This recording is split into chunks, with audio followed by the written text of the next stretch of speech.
notre travail qui porte sur l'étude par DFT des transitions de phase dans le carbonate de calcium, l'effet des vibrations du point zéro. Pour cela, j'ai suivi ce plan. On commence par une introduction, deuxièmement, l'effet de la pression sur les transitions de phase, puis l'impact de l'énergie du point zéro sur les transitions de phase et sur les propriétés élastiques, et je terminerai par une conclusion. Comme vous savez, le carbonate de calcium est un composé minéral qu'on trouve comme charge dans plusieurs domaines, tels que la papeterie, l'encre, la peinture, et dans l'industrie des matières plastiques, comme les caoutchoucs et les tuyaux. Ce minéral joue un rôle très important dans la nature. On le trouve sous deux formes. La première, c'est biogénique, qui est constituant essentiel des coquilles et des organismes vivants. La deuxième, c'est la forme géologique qui rentre dans la roche sédimentaire telle que la craie et le marbre, ce qui fait des carbonates de calcium un des minéraux les plus abondants dans la croûte terrestre. Pour cela, beaucoup de recherches ont lui a été consacrées. Le carbonate de calcium possède des polymorphes anhydres et hydratés, et parmi les polymorphes anhydres, on trouve l'aragonite, la vatérite et la calcite. Cette dernière est la forme allotropique la plus stable thermodynamiquement. La structure cristalline de la calcite présente une maille primitive rhomboédrique qui comporte deux motifs de carbonate de calcium à des atomes. Cependant, la calcite fait des transitions de phase successives qui sont la calcite 3, la calcite 3b et la calcite 6. Ces transitions de phase existent sous différentes conditions de pression et température. L'étude de ces transitions de phase ouvre une voie très intéressante pour mieux comprendre la formation des carbonates de calcium. Dans cette optique,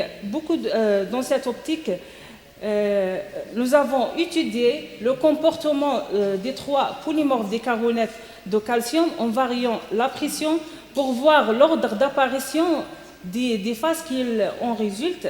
Nous avons aussi étudié l'impact de l'énergie du point zéro sur les transitions de phase et sur le module de compression.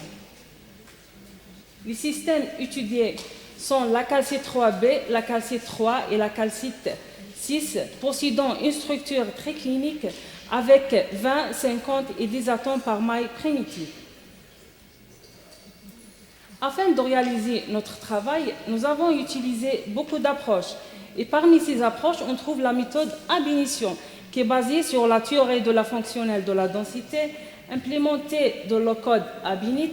Nous avons aussi utilisé le pseudo-potentiel à normes conservées.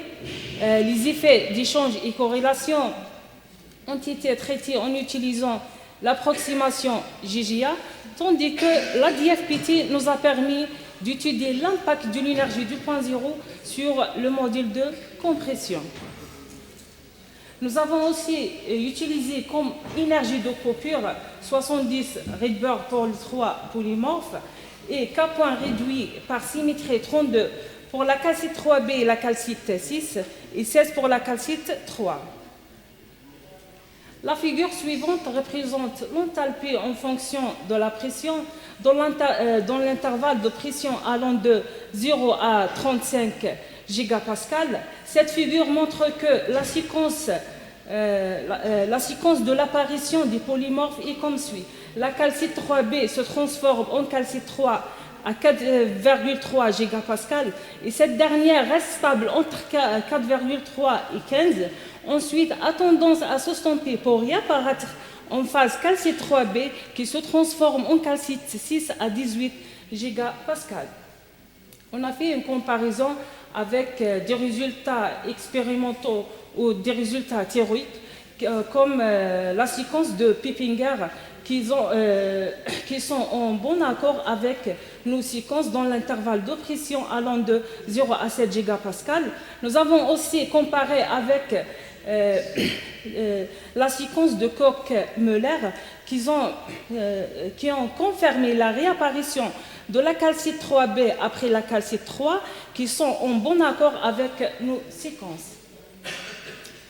Maintenant, on va voir l'impact de l'énergie 2.0 sur les transitions de phase. Dans le modèle de Dubaï, la définition de l'énergie 2.0 peut être exprimée à partir de la contribution de température de Dubaï qui s'est créée par cette relation, tandis que l'énergie de Gibbs à température 0K donnée par cette relation.